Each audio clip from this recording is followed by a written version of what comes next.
26 जनवरी को दिल्ली में जो उपद्रव हुआ, उस उपद्रव के बाद दिल्ली पुलिस एक्शन में आई, क्योंकि दिल्ली पुलिस के कई कर्मचारी घायल हुए जो अभी तक हॉस्पिटल में भर्ती हैं। दिल्ली पुलिस दिल्ली में हुई हिंसा और तोड़फोड़ और लाल किले के अंदर जो उपद्रव हुआ, उसके बाद दिल्ली पुलिस ने एफआईआर दर्ज की और उस एफआईआर में कई सारे नेताओं के नाम भी हैं, जिसमें राकेश टिकैत भी नाम एक है, जिन्हों के ऊपर आरोप है कि उन्होंने भीड़ को उकसाया, भड़काया और लोगों को डंडे लाठी लाने के लिए कहा, जिससे कि वो पब्लिक भड़क गई। और उसके बाद ये सारा जो हुआ दिल्ली के अंदर, वो उपद्रव के लिए नेता जिम्मेदार हैं। उसके बाद एफआईआर हुई। तो ये मेरे पीछे आप देख रहे हैं जो नीले रंग की जो टेंट लगा हुआ है, इस टेंट में नोटिस चिपकाया गया था, क्योंकि गाजीपुर थाने में उनके खिलाफ एफआईआर दर्ज की है राकेश टिकैत के नाम से। तो ये नीला टेंट है, इसके ऊपर था वो नोटिस लगाया हुआ। थोड़ी देर बाद उसको हटा दिया गया। हालांकि उनकी नॉलेज में आ गया है कि एफआईआर हो गई है और अब किसी भी पल वो गिरफ्तारी की जा सकती है राकेश टिकैत की। उनके ऊपर कई संगीन धाराओं में केस दर्ज किया गया है। राष्ट्रद्रोह का मुकदमा भी लगेगा, क्योंकि ये सरकार के विरुद्ध एक षड्यंत्र रचने की साजिश की गई। लगातार तीनों बिलों में बात करने के लिए सरकार तैयार थी, जो कृषि बिल हैं जिनका विरोध कर रहे थे, लेकिन उसके बावजूद एक अड़ियल रुख जो अपनाया गया इन नेताओं के द्वारा और लोगों को झूठ बोला गया कि आपकी ज़मीन चली जाएगी, जबकि इन तीनों बिलों में ऐसा कुछ भी नहीं है कि किसी की ज़मीन जाने वाली हो। फिर भी ये कहना कि आपकी ज़मीन जारी है, आपकी ज़मीन चली जाएगी और ज़मीन बचा सकते हो तो बचा लो, ऐसा कहना राकेश टिकैत के द्वारा ये एक तरह से झूठ बोलकर, भ्रम फैलाकर उकसाने वाली एक बयान था ये, जिसको संज्ञान पुलिस ने लिया है और अब इनके खिलाफ कुछ कार्रवाई करने का तैयारी चल रही है प्रशासन की तरफ से। मेरे पीछे आप देखेंगे गाजीपुर बॉर्डर ये है, जहाँ राकेश टिकैत और उनका जो यूनियन के लोग हैं वो सारे पिछले 50 दिन से बॉर्डर को बंद करके बैठे थे, लेकिन अब ये अपना टेंट समेट रहे हैं। यहाँ से रोड खाली कर दी गई है और जो गाजियाबाद से ये एक्सप्रेस पेरीफेरल वे पे रोड जाती थी मेरठ दिल्ली हाईवे पर, ये सब खोल दिया गया है। गाजीपुर बॉर्डर पर वाहन आ जा रहे हैं आसानी से। ये आप देखेंगे रोड पूरी बंद थी पिछले 50 दिन से और अब जो है ये वाहन का आना जाना शुरू हो गया है। मैं इस टाइम गाजीपुर बॉर्डर पर हूँ, जहाँ पिछले 50 दिनों से राकेश टिकैत और उनकी जो यूनियन है भारतीय किसान यूनियन, उसके नेतृत्व में यहाँ धरना चल रहा था।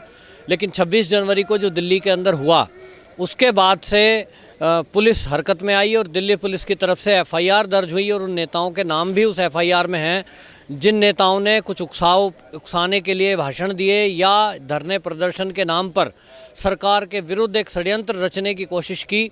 और उन लोगों के खिलाफ भी वो एफआईआर दर्ज हुई है जिन्होंने दिल्ली के अंदर तोड़फोड़ की। अब उनकी गिरफ्तारियां होनी हैं और इसको लेकर के प्रशासन पूरी तरह अलर्ट है। गाजीपुर बॉर्डर पर भी भारी मात्रा में पुलिस प्रशासन डिप्यूट है और किसी भी पल गिरफ्तारी भी हो सकती है राकेश टिकैत की, क्योंकि एफआईआर में नाम है। लेकिन फ़िलहाल बात यह है कि आंदोलन, जो सारा कुछ ये किसान आंदोलन चल रहा था, वो एक तरह से अब बिखर गया है और समाप्ति की तरफ है। क्योंकि हमने देखा कि भारतीय किसान यूनियन जो भानु है, उसने तो कल ही घोषणा कर दी कि हम अपने आप को इस आंदोलन से अलग कर रहे हैं, क्योंकि ये आंदोलन हमने किसानों की मांग के लिए रखा था। 3 बिल को लेकर के कुछ हमारे मन में शंका थी। सरकार से 10 दौर की वार्ता हुई, उसके बाद भी जब शांतिपूर्वक ढंग से जो प्रदर्शन चल रहा था, हमारी सरकार से बात लगातार चल रही थी। इसमें हिंसा कहाँ से आ गई, ये हमें भी चिंता का विषय है और इसलिए हम हिंसा के साथ नहीं हैं। हम अपने आप को इस आंदोलन से अलग कर रहे हैं। दूसरी तरफ हम देख रहे हैं कि यहाँ भी जो भारी संख्या में पीछे जितने टेंट हैं या पूरे ट्रैक्टर भरे हुए थे, और 26 तारीख के पहले तो यहाँ बड़ी संख्या में ट्रैक्टर, ट्रॉली और बहुत किसान थे, लेकिन अब वो सब अपने अपने घरों को लौट गए हैं। मुट्ठी भर लोग यहाँ केवल बचे हुए हैं और ये इनके बारे में भी जो किसानों के बीच में से चीज़ें वायरल हो रही हैं, उन वायरल वीडियो में, ऑडियो में कुछ लोग अपने आप में बता रहे हैं। जैसे कि मैं मेरठ ज़िले के 2 दोस्तों की बातचीत वायरल हुई, उसमें वो बता रहे थे कि जी हमें तो खाने पीने को मिलता है, शाम को पीने को मिलता है, 3000 रुपये रोज़ मिल जाते हैं, तो मज़ा आ रहा है, मज़ा लेने के लिए रुके हुए हैं। इस तरह की बातें, चीज़ें वायरल हुई। लेकिन कुल मिलाकर जो हमने देखा शुरू से कि इस आंदोलन को कम्युनिस्ट और कांग्रेसों ने हवा दी, कांग्रेसियों ने, और स्पेशली इसमें राहुल गांधी ने बार बार बयान दिया। उनकी कोशिश ये थी कि इसी किसान के मुद्दे पर सरकार तक को घेर कर यहाँ तक उनके मंसूबे थे कि हम सरकार गिरा दें। इससे कैसे निपटा जाएगा? अगर एक भी डंडा, एक भी कुछ बल प्रयोग पुलिस करती तो ये सरकार को बदनाम करते, क्योंकि इनकी प्लानिंग यही थी कि दिल्ली में दिल्ली पुलिस के माध्यम से इस आंदोलन को यदि समाप्त किया जाएगा तो सीधा उसको अमित शाह को घेरा जा सकेगा, क्योंकि दिल्ली की जो पुलिस है वो अमित शाह के अंडर आती है। और इसलिए इन्होंने जो निशाना बनाया वो दिल्ली को बनाया। लेकिन कहीं ना कहीं जो इनकी साजिश थी उसको बड़े धैर्यपूर्वक दिल्ली पुलिस ने जिस कुशलता के साथ विफल किया वो वास्तव में काबिले तारीफ़ है। और आप तारीफ़ करनी पड़ेगी, दिल्ली देश की राजधानी है, दिल्ली पुलिस भी भारत में नंबर 1 है, ये कहना पड़ेगा। क्योंकि आप देखिए जितनी साजिश करता हैं, ये कोई छोटी मोटी साजिश नहीं है कि कुछ किसान नेता 20-50 उठ के आए और दिल्ली घेर ली। ये छोटी बात नहीं है, इसके पीछे चीन है। पहले से ये एंगल आ रहा था कि चीन चाहता नहीं है कि भारत में कोई ऐसा बिल आ जाए जिससे किसानों की तरक्की हो, जिससे भारत की प्रगति हो। और इसलिए चीन ने इस बार फिर खालिस्तानी एंगल को, खालिस्तानी मूवमेंट को जिंदा करने के लिए कुछ लोगों को हायर किया। उन लोगों ने पैसे तक की योजना बनाई और फंड किया गया, जिनके माध्यम से यहाँ खाने पीने और रहने की सारी व्यवस्था हो रही थी। हम सब ने देखा कि 2.5 करोड़ रुपया झंडा फहराने के नाम पर जो घोषणा की गई, वो 2.5 करोड़ कोई छोटी राशि नहीं है। और 2.5 करोड़ के लालच में कोई भी अपने इस तरह के बदतमीजी करने को तैयार हो जाएगा। हालांकि ये देशद्रोह है।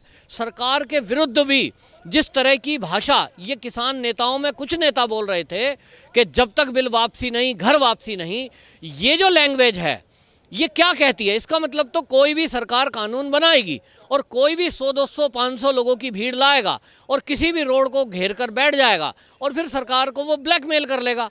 ऐसा अगर हो गया तो फिर तो ये उदाहरण सेट हो जाएगा।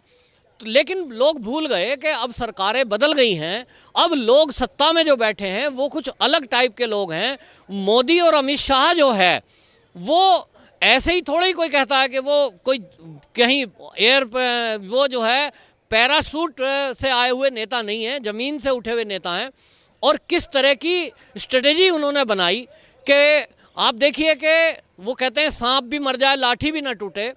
योजना बनाई कि जब ये आंदोलनकारी, जिसमें कम्युनिस्ट लोग घुसे हुए हैं, जिसमें देश के टुकड़े टुकड़े गैंग घुस गया है और चीन का पीछे से एंगल है, विदेशों में बैठे हुए इनके आका करोड़ों रुपए का इनाम घोषित कर रहे हैं, करोड़ों रुपए के पैसे फंड कर रहे हैं। और हमारे देश में हमने देखा ही है, गरीबी है, बेरोजगारी है, लोग थोड़े से लालच में कुछ भी कर गुजरते हैं। तो बहुत सारे लोग आ गए और इन भीड़ में ऐसे लोग आ गए, इकट्ठे हो गए और उसके अंदर से अराजक तत्व भी इकट्ठे थे, क्योंकि उनकी योजना ही ये थी कि किसी तरह से वो इस तरह की उकसावे की कार्रवाई करें कि पुलिस को उनके ऊपर बल प्रयोग करना पड़े। लेकिन हमने सीए के टाइम में भी देखा कि दिल्ली में जो योजना बना करके बैठे थे उस टाइम भी यही टीम थी लगभग।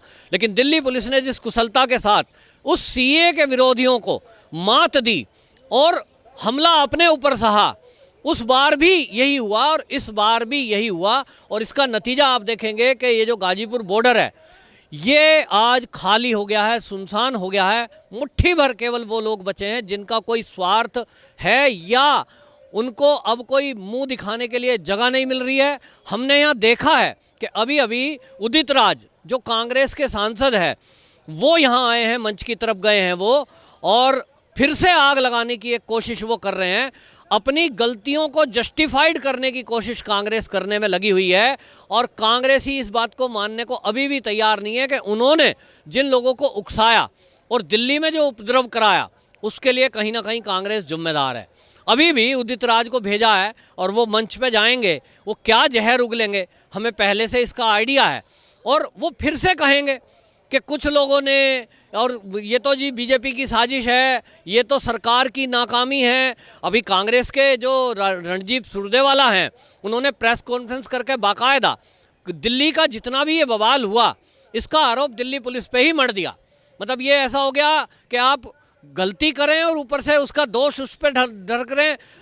मतलब आप पुलिस को ही दोषी बता रहे हैं कि जब आपको पता था, आपके पास इनपुट था कि भाई आंदोलनकारियों में अंदर खालिस्तानी लोग घुसे हैं, उपद्रवी घुसे हैं, तो उन्हें लाल किले क्यों जाने दिया? भाई लाल किले क्यों जाने दिया? लाल किले जाने के लिए जितना रोक सकते थे दिल्ली पुलिस ने उतने बैरिकेड लगाए, रोकने की कोशिश की, रोकने के लिए बल प्रयोग बिना किए अपने शरीरों को प्रस्तुत कर दिया, डंडे सहे, लाठी सही, यहाँ तक कि तलवारों से हमले हुए, लेकिन पुलिस वालों ने धैर्य नहीं खोया। कितना करते? क्या कांग्रेस ये चाहती थी कि गोली चले? तो कांग्रेस के यदि ये मंसूबे थे कि गोली चलाई जाए और गोली से लाल किले पे जाने वाले लोगों को रोका जाए, तो कांग्रेस की ये सोच रही होगी। लेकिन भाजपा में जो नेता हैं और जो अमित शाह हैं गृह मंत्री, उनकी सोच ऐसी नहीं है। उन्होंने ये सोचा है कि बल प्रयोग ना करना पड़े, एक भी कोई ऐसी कैजुअल्टी ना हो। हमारे पुलिस बल हैं वो हमारी सुरक्षा में हैं, और हमने देखा है कि जितने भी जहाँ भी शिविर ये लगे हुए हैं, रोड को घेर कर जो किसान नेता पिछले 50 दिन से बैठे हैं, वहाँ पुलिस लगातार उनके पहरे में थी। किस लिए? क्योंकि कोई अराजक तत्व आकर वहाँ कोई गड़बड़ी ना कर दे, किसी किसान नेता के ऊपर कोई हमला ना कर दे। राकेश टिकैत जी को एक धमकी मिली थी कोई हमले की, उसके बाद से उनकी सुरक्षा और उनको पर्सनल एक सिक्योरिटी गार्ड दिया गया था उत्तर प्रदेश पुलिस की तरफ से। क्यों? क्योंकि कोई इस तरह की बात और ना फैले कि सरकार इस आंदोलन को ख़त्म कराने के लिए कोई हमला करा रही है। और इसलिए जो सुरक्षाकर्मी दिन रात उनके पहरे के लिए खड़े थे, ना रोटी खानी है ना पानी पीना है, क्योंकि लंगर तो यहाँ चल रहा था किसानों का, कोई पुलिसकर्मियों का लंगर नहीं चल रहा था। अपना घर परिवार छोड़कर वो बैठे थे यहाँ, उन्हीं के ऊपर हमला कर दिया। ये कैसे आंदोलनकारी थे? ये कैसे देशभक्त लोग थे? जय जवान जय किसान का नारा रोज यहाँ मंचों से लग रहा था, और वो ये दिखाने की कोशिश कर रहे थे कि किसान और जवान एक ही है।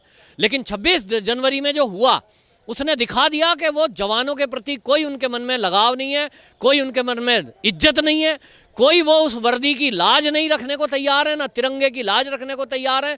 तिरंगा उठा करके फेंक दिया, वर्दी को लहूलुहान कर दिया। आज भी इस समय कई सारे पुलिसकर्मी हॉस्पिटल में आईसीयू में भर्ती हैं, जहां गृह मंत्री अमित शाह उनसे मिलने के लिए गए हैं, इतनी गंभीर अवस्था में। क्यों? जय जवान जय किसान का नारा, इसका मतलब आप फर्जी लगा रहे थे, आप लोगों को बरगला रहे थे, आप इस देश में एक झूठा माहौल क्रिएट कर रहे थे। ये सब नेताओं की अब पोल खुली है, और अब आपस में जो इनमें फूट हुई है, वो नेता अब एक दूसरे की पोल खोल रहे हैं कि साहब मैंने कुछ नहीं करा, वो फलाने वाले ने करा, वो जो था उसने ऐसा किया, मैंने तो कुछ नहीं किया, मैं तो साथ में हूँ, मैं तो देशभक्त हूँ। तो अभी भी आप देखेंगे यहाँ गाजीपुर में पीछे भाषण चल रहे हैं, कुछ कम्युनिस्ट लोग यहाँ अभी भी आए हुए हैं, और वो फिर से इस आंदोलन को समेटते हुए भी वो इसे जस्टिफाइड करने में लगे हुए हैं। पुलिस के ऊपर जो हमला हुआ है उसमें वो अपने आप में पल्ला झाड़ रहे हैं, और वो कह रहे हैं साहब हम तो थे ही नहीं। कौन थे? जिम्मेदारी तो आपकी है। आप यहाँ पब्लिक को ला रहे हो, आप यहाँ वीडियो बना करके कह रहे हो डंडे लेके आओ, झंडे लेके आओ, और कभी आप कहते हो कि 10,000 आदमी मरेंगे, तो आखिरकार जिम्मेदारी किसकी है? ये जो वीडियो वायरल हुआ राकेश टिकैत का, कि जब वो कह रहे हैं कि डंडे और झंडे लाने पड़ेंगे, भाई सब आ जाओ, सरकार मान नहीं रही, इसका मतलब आप सरकार के खिलाफ विद्रोह कर रहे हो और लोगों को विद्रोह के लिए उकसा रहे हो कि आप डंडे झंडे लेके आओ। डंडे का मतलब सब समझते हैं कि आप हथियार लाने को उकसा रहे हो। दूसरी तरफ आप कह रहे हो 10,000 आदमी मरेंगे अगर ये आंदोलन खत्म होगा। इसका मतलब आपके दिमाग में ये भी तय है कि आप यहाँ खून खराबा कराने के मंसूबे से आए हो। लेकिन इन सब की प्लानिंग धराशायी हो गई। पुलिस और सरकार की मिली-जुली जो रणनीति बनी उसके कारण, और मैं कहूँगा कि अमित शाह जैसा गृह मंत्री ये गुजरात से आते हैं, वो अभी तक कांग्रेस रही शासन में, हमने देखा कि जब भी कभी कोई छोटा मोटा आंदोलन हुआ वो बिना बल प्रयोग लाठी और गोली के वो उन्होंने ख़त्म नहीं किया। ये कुशलता दिखाती है कि नेतृत्व की कुशलता भी है कि उन्होंने किस तरह के ऑर्डर दिए, किस तरह की मीटिंग करके ये बातचीत करी, योजना बनाई, और उसका आज नतीजा हम देख रहे हैं कि बिना बल प्रयोग किए ये आंदोलन अब समाप्त हो गया है और रास्ते खोल दिए गए हैं, लोगों को राहत की सांस मिली है। अब देखना होगा कि ये जो आंदोलन को भड़काने वाले लोग थे, इन नेताओं का अब कब क्या होगा और कब इनकी गिरफ्तारी होगी, कब इनके खिलाफ एक्शन होगा। लेकिन इतना तय है कि दिल्ली पुलिस ने लाठी सहकर बल अपने ऊपर जो उन्होंने चोट सही है, उसके बाद अब वो सख्त एक्शन मोड में है। वो बताएगी कि दिल्ली पुलिस क्या कर सकती है और क्या वो करने में सक्षम है। ये मानना पड़ेगा कि नंबर 1 हमारे देश में दिल्ली पुलिस।